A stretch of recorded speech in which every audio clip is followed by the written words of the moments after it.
Queridos hermanos y hermanas en el bautismo, queridos hermanos sacerdotes y queridos hermanos obispos, antes que nada tengo que agradecer por esta invitación a celebrar aquí en México este importante acontecimiento que son los 50 años de la revista misionera de las obras misionales.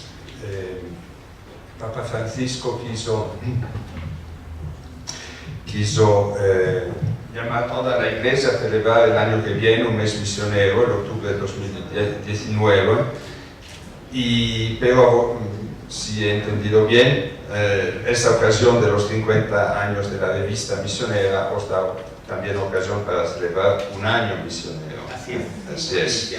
Y hoy empezamos. Y yo de verdad siento el deber de darles gracias por haber querido dar todavía más importancia a la misión con esta iniciativa. Efectivamente la misión, y con ello quiero decir el anuncio explícito del Evangelio. La misión es la razón por la que Dios ha querido la Iglesia. La Iglesia existe para llevar el Evangelio y de esta manera dar a conocer a Cristo, de manera que el hombre que cree tenga en Cristo la vida eterna. El año misionero y esta ocasión de los 50 años tiene que ayudarnos a volver a poner en esta perspectiva toda la vida de la Iglesia. Así el Papa Francisco escribe en Evangelii Gaudium que la misión es el paradigma de la vida eclesial, por lo que no se trata de un tema periférico, sino del núcleo de nuestro ser y actuar como cristiano. Durante estos meses de presidencia de las obras misionales pontificias, yo también soy un poco niño porque solamente llevo algunos meses de presidencia. De toda forma, en estos meses lo que he podido descubrir es que es exactamente esta centralidad de la misión. Y al mismo tiempo he podido verificar cuánto hacen nuestras obras para sostener la misión de la Iglesia. Yo diría todavía más, todo el magisterio pontificio y conciliar sobre el tema de la misión desde los inicios del siglo XX a hoy insisten en que las obras misionales pontificias son una institución necesaria y que hay que apoyar, precisamente porque existen en función de la missio agentes, o sea, del anuncio del Evangelio a toda criatura. Y yo personalmente estoy muy agradecido que pueda contribuir a este aspecto esencial de la vida eclesial junto con todos ustedes. Y por vuestro trabajo aquí os agradezco de corazón. De hecho, la missio agentes empieza con el comienzo de la Iglesia misma, cuando Jesús dice a sus discípulos, antes de dejar este mundo para reunirse definitivamente al Padre, les dice: id pues y haced discípulos a todos los pueblos, bautizándolos en el nombre del Padre, del Hijo y del Espíritu Santo. Este mandato de la Iglesia, incluso hoy, está lejos de llegar a su término. La missio agente es válida hoy todavía, porque muchos todavía no conocen a Cristo. Esto es verdad en las tierras propiamente de misión, si pensamos que de los más de 7.000 millones de hombres en la tierra no llegan a 2.000 millones los que conocen a Cristo, pero también es verdad en los lugares donde muchos están bautizados nominalmente, pero en realidad, y no es necesariamente su culpa, viven en un estado objetivo de lejanía de Dios y de su Iglesia, con todos los sufrimientos que esto comporta. La violencia frecuente e inaudita también en este país testimonia exactamente cómo el Evangelio ha llegado, pero necesita impregnar más profundamente la vida de nuestros fieles. De hecho, la cultura secularizada que margina a Dios se difunde con un vigor inusitado, al que a veces se tiene la impresión de que no conseguimos resistirla.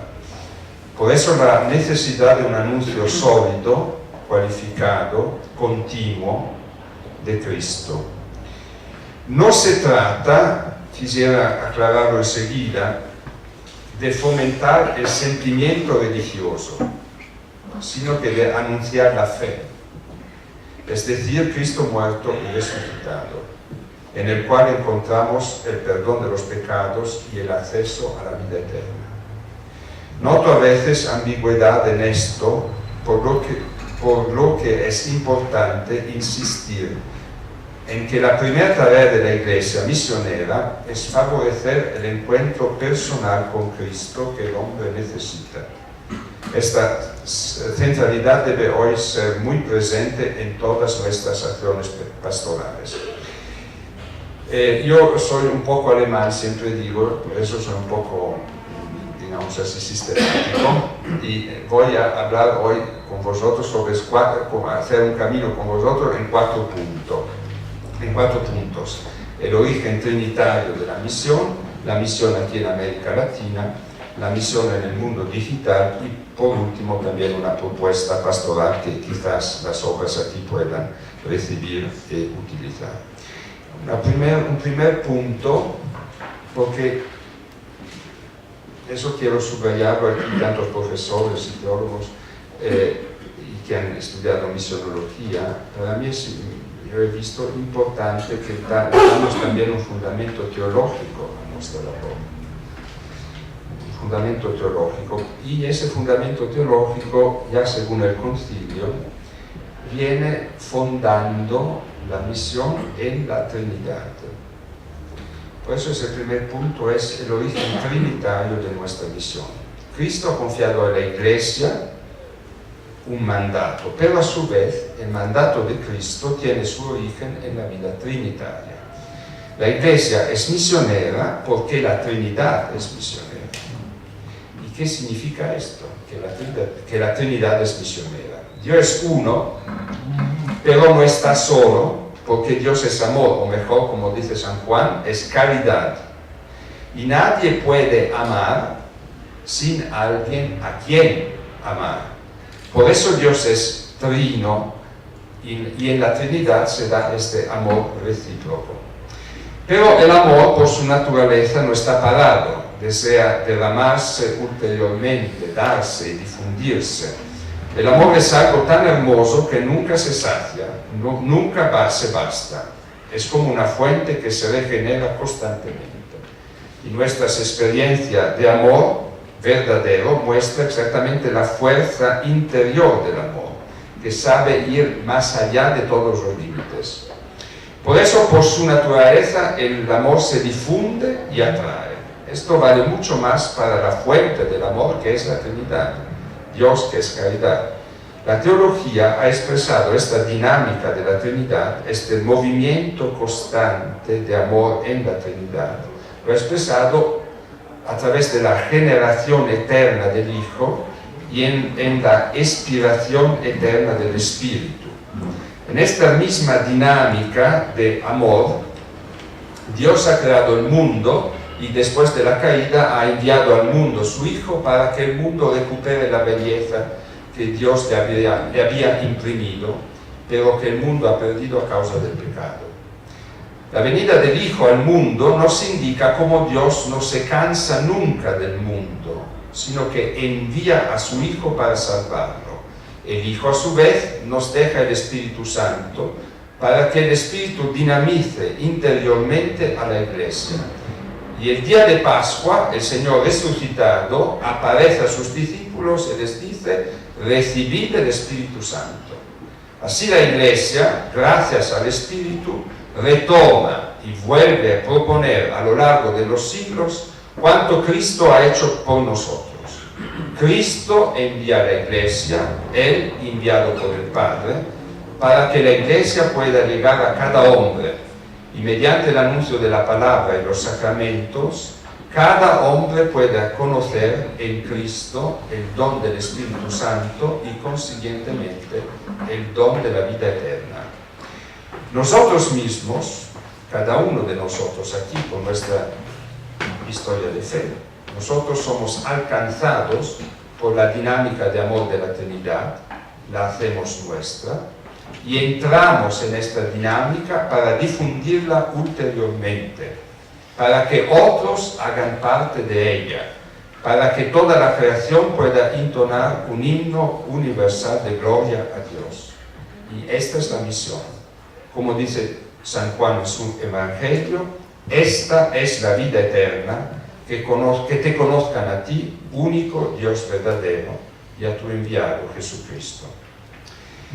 He querido retomar junto al magisterio conciliar y postconciliar el tema del origen trinitario de la misión, para subrayar que no se trata de una obra nuestra, sino que es en primer lugar obra de Dios, en que tenemos el privilegio de participar.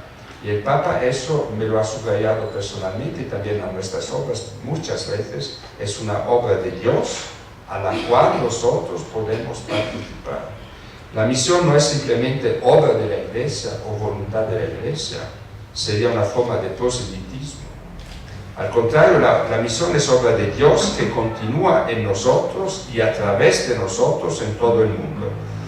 Por este motivo, para la Iglesia la misión no es una opción entre otras muchas, sino su razón de ser. Después de este fundamento teológico, quisiera considerar ahora el tema en la perspectiva latinoamericana. Segundo punto, la misión en Latinoamérica. Hace 11 años, en Aparecida, la Iglesia latinoamericana hizo un análisis de su realidad y un importante proyecto eclesial y pastoral. Esa experiencia ha sido un fuerte soplo del Espíritu Santo para que la Iglesia se renovara y especialmente renovara su espíritu misionero. Esa renovación, dijeron los pastores de esta tierra, tenía que pasar urgentemente por la necesidad de la conversión y por la asunción del testimonio de la fe. La pregunta que tendríamos que hacernos es esta: ¿qué ha cambiado en estos 11 años de caminar eclesial? ¿A qué punto está el proceso de renovación y conversión al que fuimos invitados? Una cosa sin duda ha cambiado, y ha cambiado profundamente, y ha sido el fruto de la providencia. Ahora quien guía la barca de Pedro es Papa Francisco, un pastor de estas tierras, que del evento eclesial de Aparecida ha sido un protagonista fundamental. Tan fundamental que algunos comentaristas se atreven a decir que podemos entender Papa Francisco a la luz de Aparecida y viceversa. De esta experiencia eclesial quisiera subrayar dos aspectos: el discipulado misionero y la piedad popular. Considerado el lugar donde estamos ahora, aquí a los pies del Tepeyac y a pocos pasos, cruzando la carretera, a pocos pasos de la Basílica de Guadalupe, voy a comenzar por el segundo aspecto de la piedad popular, considerando que para comprenderlo hay que adentrarse un poco más en el tejido de la vida de esta Iglesia. En escucha de lo que el Espíritu le ha venido diciendo a través del camino de fe de los sencillos, a pesar de cierta tendencia eclesial a devaluar la simple tradición popular, la Iglesia latinoamericana sigue reconociendo que la piedad popular, y cito del documento de Aparecida, contiene y expresa un intenso sentido de trascendencia, una capacidad espontánea de apoyarse en Dios y una verdadera experiencia de amor del hogar. Dice también el documento, una manera legítima de vivir la fe, un modo de sentirse parte de la Iglesia y una forma de ser misionero. Este mismo sentir en las huellas de Papa Pablo VI en la carta Evangelii Nuntiandi lo expresa el Papa Francisco, y me lo dijo también personalmente, en la Evangelii Gaudium, cuando habla de la fuerza evangelizadora de la piedad popular. Hay en la piedad popular dos elementos que me parecen fundamentales: el encuentro y la cercanía. Son elementos característicos del hogar de Dios en la historia de la salvación. Moisés llegará a afirmar en el libro de Deuteronomio: ¿existe acaso una nación tan grande que tenga sus dioses cerca de ella, como el Señor nuestro Dios está cerca de nosotros, siempre que lo invocamos? Y así sucesivamente hasta el cumplimiento de la promesa. De hecho, el Dios que se encarna se llamará Emmanuel, o sea, Dios con nosotros. Nos los asegura Cristo cuando deja este mundo y dice: yo estoy con ustedes hasta el fin del mundo. Cuando se celebraron los 500 años de la llegada de Colón a este continente, algunos corregían el lema del encuentro de dos mundos con el desencuentro. Sin duda, la manera con la cual se llevó el primer anuncio cristiano a veces puede ser cómplice de este desencuentro. Pero justamente aquí, a pocos pasos de donde nos encontramos, tenemos un signo más único y maravilloso de cómo Dios sigue indicándonos este camino, haciéndose cercano. María sale al encuentro de un indio, Juan Diego, al que llama con palabras muy cariñosas y le asegura su cercanía. Esta cercanía que no es pasajera, sino que quiere ser permanente, tan permanente que quiere hacerse templo, quiere hacerse casa, hogar. Y le dice la Madre de Dios a Juan Diego: no estoy yo aquí, que soy tu madre, no estás bajo mi sombra ni mi resguardo, no soy yo la fuente de tu alegría. Me llama la atención que a pesar de la pujante y variopinta realidad de la piedad popular que mueve y caracteriza a millones de latinoamericanos, se sigue constatando con preocupación el crecimiento asimétrico porcentual de la Iglesia respecto al crecimiento poblacional y el significativo número de católicos que abandona la Iglesia para entrar a otros grupos religiosos. O también la difusión de un estilo de vida lejano de la fe, o sea, un secularismo que llega a permear la vida concreta de muchos, casi como si Dios no existiera. No se pueden explicar estos procesos donde están involucrados muchos de nuestros jóvenes también. No se pueden explicar esos procesos sin referirse también a algunas debilidades dentro de la Iglesia. Una pastoral que poco considera la iniciación cristiana, un cierto tipo de eclesiología y espiritualidad demasiado centrado sobre la dimensión política de la fe, el insuficiente número de sacerdotes y la poca equidad en su distribución territorial, la falta de espíritu misionero del clero y la poca o nula formación misionológica en los seminarios. Una evangelización con poco ardor, sin nuevos métodos y expresiones, que a veces poco acepta los nuevos carismas que Dios ha preparado a su Iglesia después del Concilio Vaticano II. Y finalmente, el escaso acompañamiento de la misionariedad de los laicos en sus respectivos servicios en la sociedad y en la Iglesia. A veces nos interpela el Papa Francisco: la manera con la que llevamos adelante nuestro anuncio pone de manifiesto un actuar lejano, con una pastoral de tipo disciplinario que privilegia los principios, las conductas, los procedimientos, y no el anuncio que mira al encuentro personal con Cristo. En este santuario de Guadalupe podemos ver cómo Dios quiera encontrar al hombre a través de la Virgen, con un lenguaje que el hombre mismo pueda entender. La tilma que se venera en la basílica retrata una joven de esa tierra. Aquí la cercanía se hizo comunión y pertenencia. La cercanía tomó una forma de diálogo y permitió a estos pueblos encontrarse con Jesucristo. Dios es cercano, nos busca, sale a nuestro encuentro personalmente a cada uno de nosotros mediante de la Iglesia.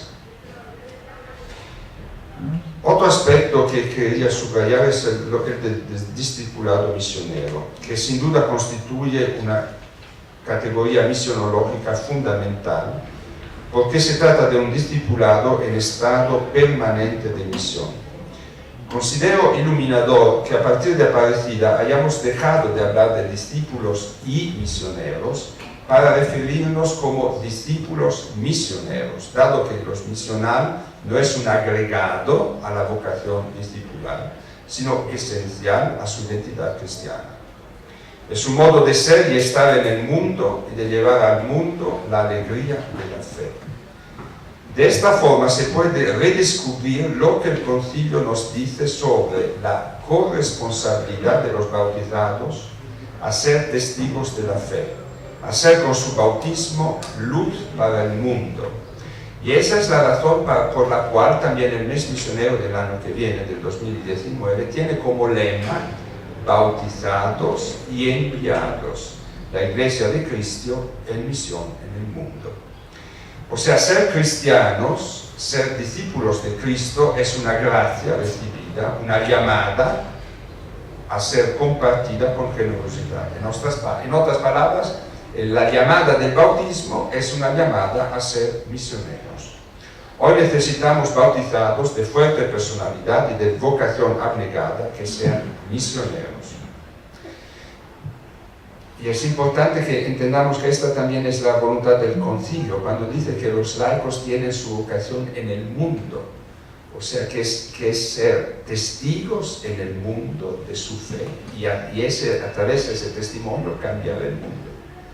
Es muy importante que entendamos esta vocación de los laicos para ser misioneros viene del Concilio.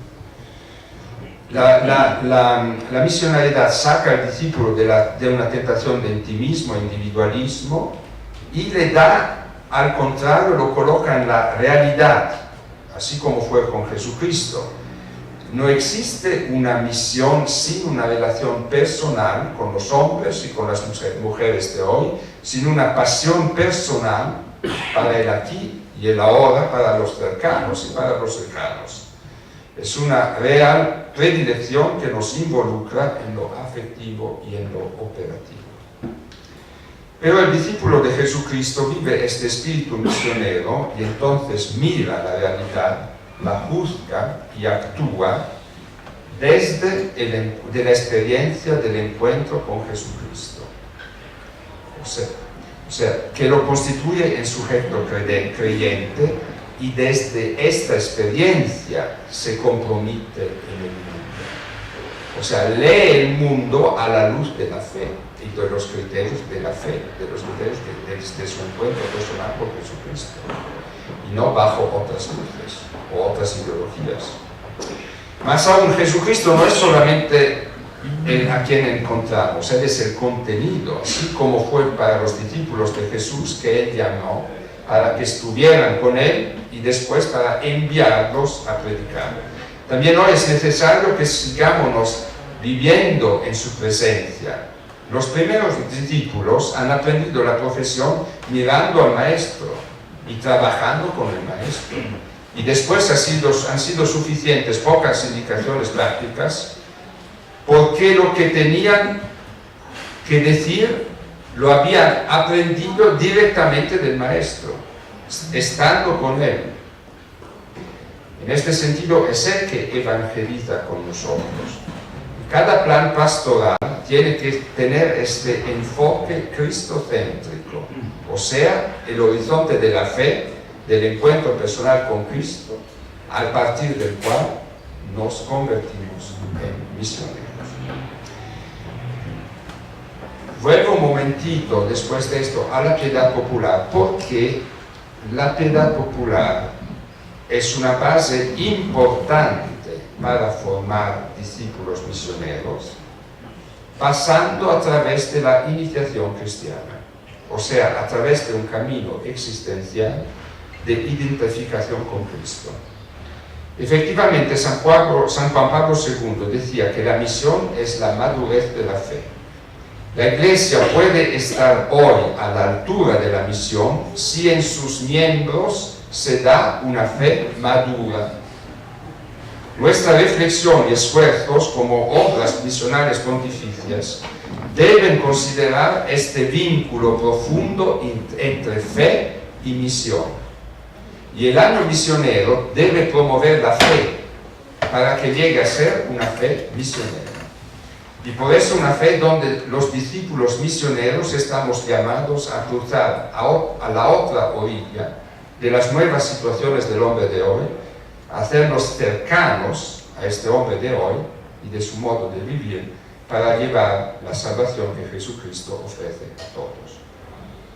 Tercer punto, una de las orillas hacia las cuales nos movemos, que son los medios de comunicación social.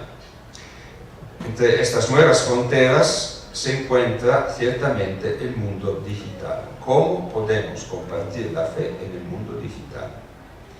El motivo de este nuestro encuentro es la celebración de los 50 años de la fundación de vuestra revista misionera, por la cual os agradezco.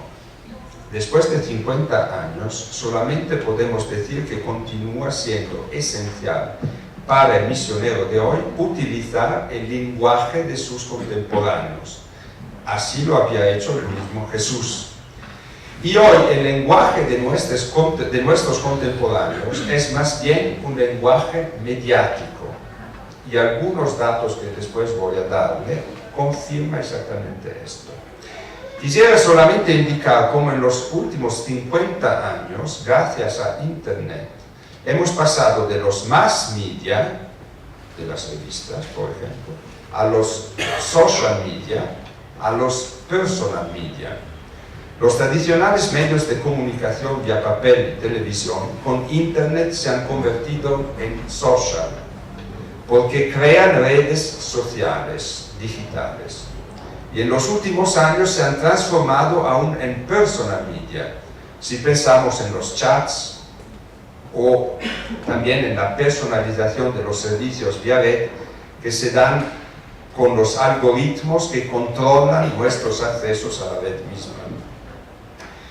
En este cuadro es válido retomar la palabra de Juan Pablo II, que precisamente en su encíclica misionera, Redemptoris Missio, había intuido proféticamente este cambio de época y decía, os pido de hacer atención a estas frases que para mí son de verdad muy proféticas. Decía, el trabajo en estos medios no tiene solamente el objetivo de multiplicar el anuncio, o sea, no son solamente un instrumento. Se trata de un hecho más profundo, porque la evangelización misma de la cultura moderna depende en gran parte de su influjo, del influjo de estos medios. No basta pues usarlos para difundir el mensaje cristiano y el magisterio de la Iglesia, sino que conviene integrar el mensaje mismo en esta nueva cultura creada por la comunicación moderna. Es un problema complejo, escribe el Papa, ya que esta cultura nace aún antes que de los contenidos, del hecho mismo de que existen nuevos modos de comunicar con nuevos lenguajes, nuevas técnicas, nuevos comportamientos psicológicos. Mi predecesor, Pablo VI, decía que la ruptura entre evangelio y cultura es sin duda alguna el drama de nuestro tiempo. Y el campo de la comunicación actual confirma plenamente este juicio. O sea, dice el Papa, no es solamente una cuestión de que sean instrumentos, sino que estos medios están cambiando la cultura, están haciendo una nueva cultura. ¿Y cómo nos ponemos dentro de esta cultura? Para evitar la ruptura entre la misión, el evangelio y la cultura. Es decir, lo digital no es solamente, como decía, un instrumento, sino un estilo de vida que cambia a la persona y consecuentemente cambia también el modo de relacionarse con Dios y con la Iglesia. En este sentido, la fuerza de las grandes formas tradicionales, por ejemplo la de la piedad popular, se deben integrar con nuevas vías de evangelización. Y la red es una de estas.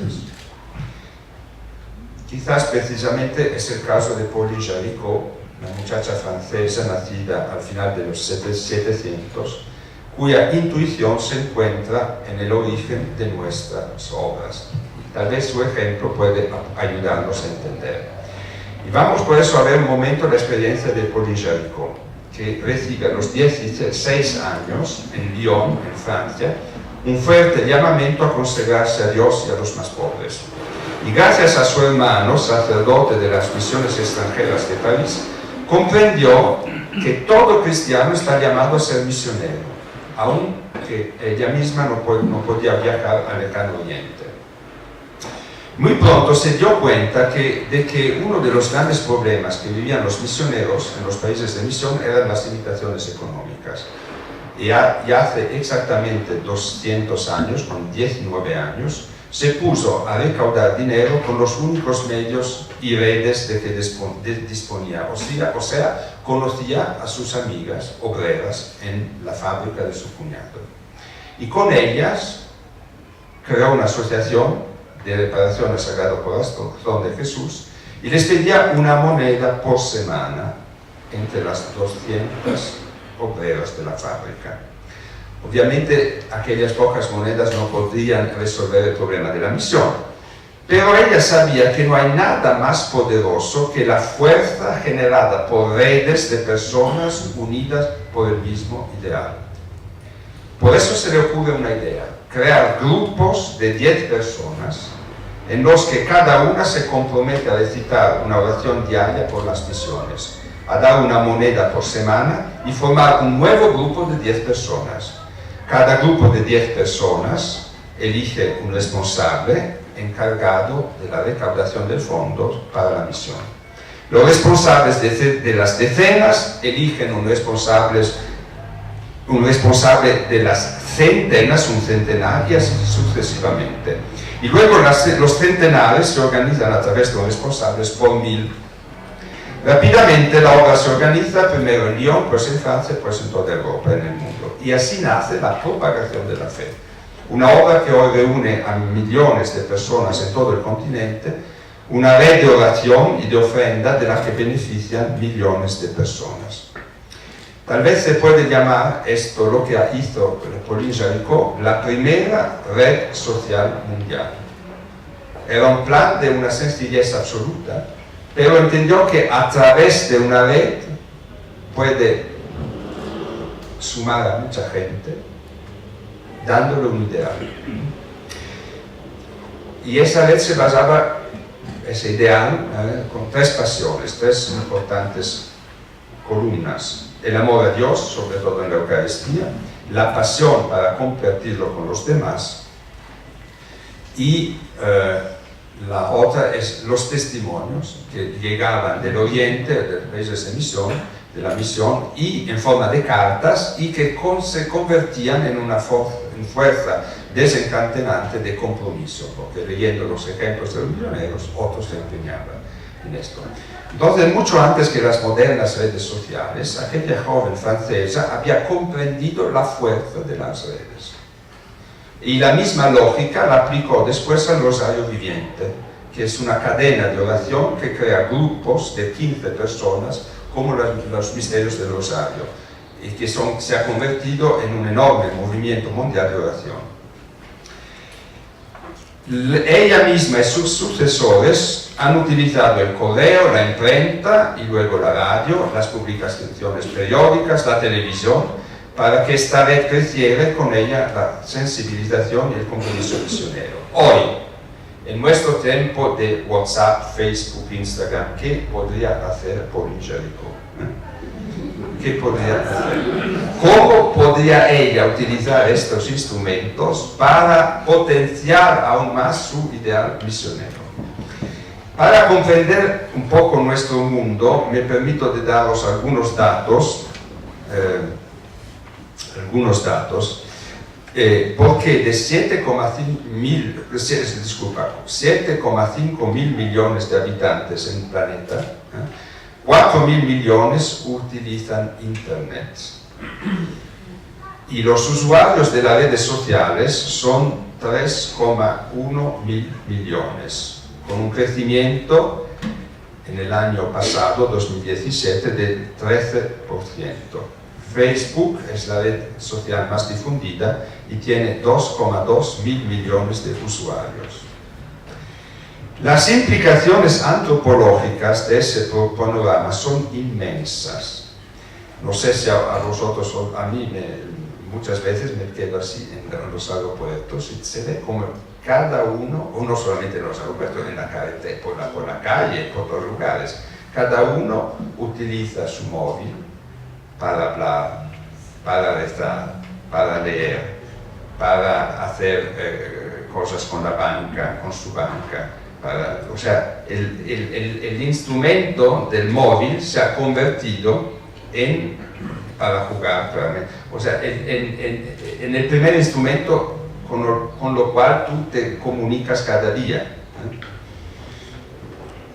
Es interesante que según una encuesta realizada en el Reino Unido en 2016, Facebook es la primera causa de divorcio entre parejas aducida en los tribunales. Interesante. O sea, la red social o las redes se han convertido en un lugar importante no solamente para comunicarse, sino también para buscar trabajo, y muchas veces son el lugar en que el trabajo se puede desarrollar con colaboración profesional y marketing. Y el impacto antropológico de estas nuevas formas de comunicación son inmensos, son decisivos. Dice, por ejemplo, una encuesta que los niños ya no saben más cómo aburrirse, aunque aburrirse es importante para su crecimiento y para su madurez. ¿Por qué no saben más aburrirse? Porque si se aburren, se van a YouTube, están siempre conectados con YouTube y ya olvidan algo. Había una encuesta en los Estados Unidos donde decían que 20.000 entrevistados, de estos 20.000 entrevistados, la mitad sienten los efectos de la soledad, están solos. Y lo más curioso es que los que más sienten la soledad son los de la generación Z, o sea, los nacidos entre medianos de los años 90 e inicio del siglo. Y todos los analistas han atribuido este fenómeno sobre todo a las redes sociales. Porque aunque la red social te ponga en contacto con millones de personas, las relaciones se quedan tan superficiales que puedes desconectar a una persona con un clic, sin que tengas que explicarles el porqué.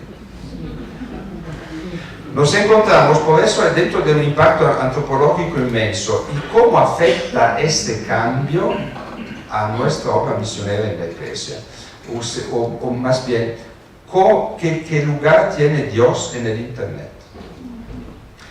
En un cierto sentido, despertar el sentido misionero en Internet requiere, ante todo, ayudar a las personas a descubrir o a redescubrir el papel de Dios en sus vidas. ¿Y cómo puede hacerse esto? ¿Cómo es posible retomar la intuición de Pauline para crear una nueva red misionera, sirviéndonos de las relaciones interpersonales, ahora en el mundo digital, para así realizar la gran llamada misionera de la Iglesia?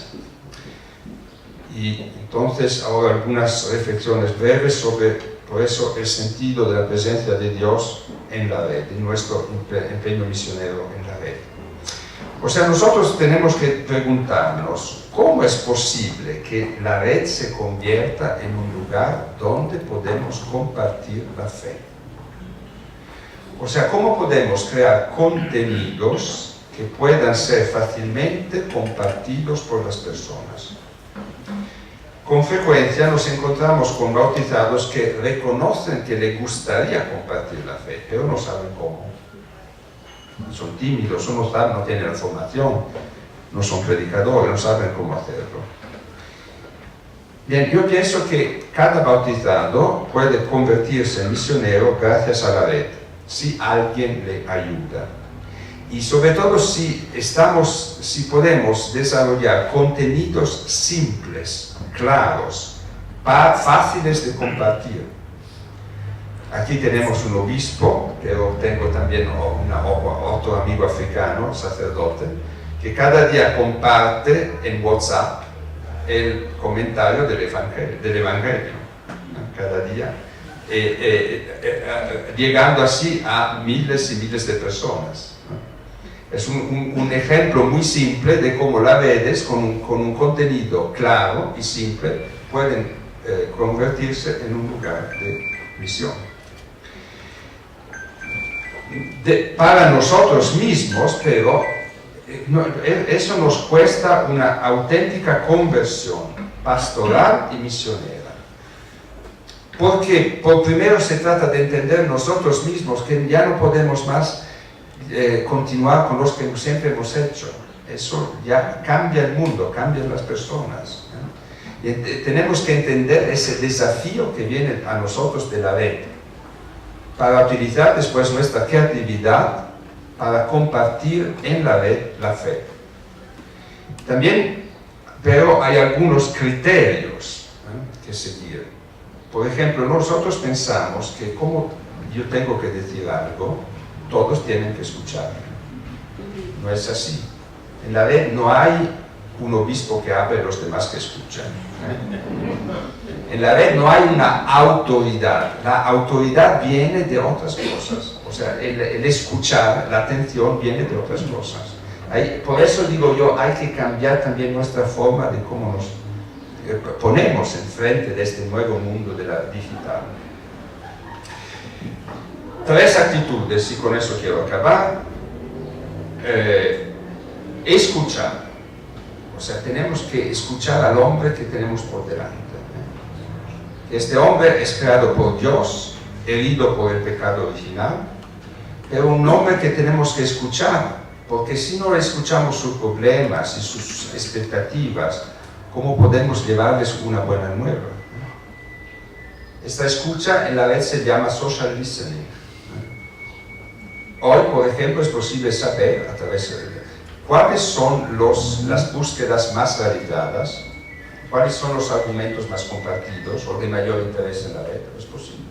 ¿Cómo podemos escuchar lo que sale de la red? Segundo aspecto, salir al encuentro. O sea, a través de la red se pueden interceptar personas que buscan sentido, que buscan esperanza, que necesitan a alguien que les hable de Dios. Un mensaje adecuado en el momento adecuado, en un lugar adecuado, a la persona adecuada. La gente nos atiende en la medida en la que las atendemos y nos preocupamos por ellos. Y tercera actitud es que hay que desarrollar una relación basada en el Evangelio. Y el argumento de la autoridad no es porque yo te hablo, sino de cuánto tiempo dedico a esa persona. En este sentido, no basta que abramos perfiles o páginas web, sino que se comunica en función del tiempo y de la importancia que damos a la gente. Y ese acompañamiento va a ser al final un acompañamiento personal, porque la fe solamente se puede pasar de persona a persona, de corazón a corazón. Eso es un desafío para nosotros. La historia audiovisual, a partir de Pauline, en nuestras obras, se ha visto marcada por las producciones de grandes testimonios que han ayudado a llevar adelante la misión. Las revistas misioneras como la vuestra ha tenido un papel decisivo en compartir el significado y la urgencia de la misión. Pero ahora la revolución digital nos presenta un desafío.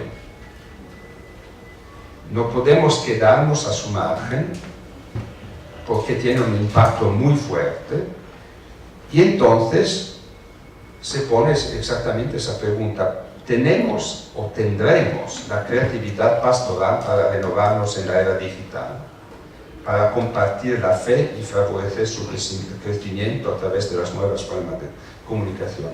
Obviamente no hay una respuesta, no hay una receta clara, pero sí hay una creatividad que se pone a nosotros, que nosotros podemos desarrollar. En esta respuesta que damos a este desafío, tengo que decir, hay 3 actitudes fundamentales. Por primero, una identidad clara. No puedes comunicar en la red si no sabes quién eres y si no tienes un mensaje claro y simple. Identidad clara, una respuesta clara, comprensible a quien te escucha. Un segundo talante es nuestro celo personal, o sea, la motivación por lo cual es, la pasión por lo cual lo hacemos. Si nosotros nos avergonzamos de anunciar a Cristo a quienes no le conocen o no lo han encontrado, está claro que nunca lograremos cumplir con esta misión. O sea, la identidad clara, el celo misionero y una conversión personal, como ya lo había dicho, que significa escuchar antes que predicar.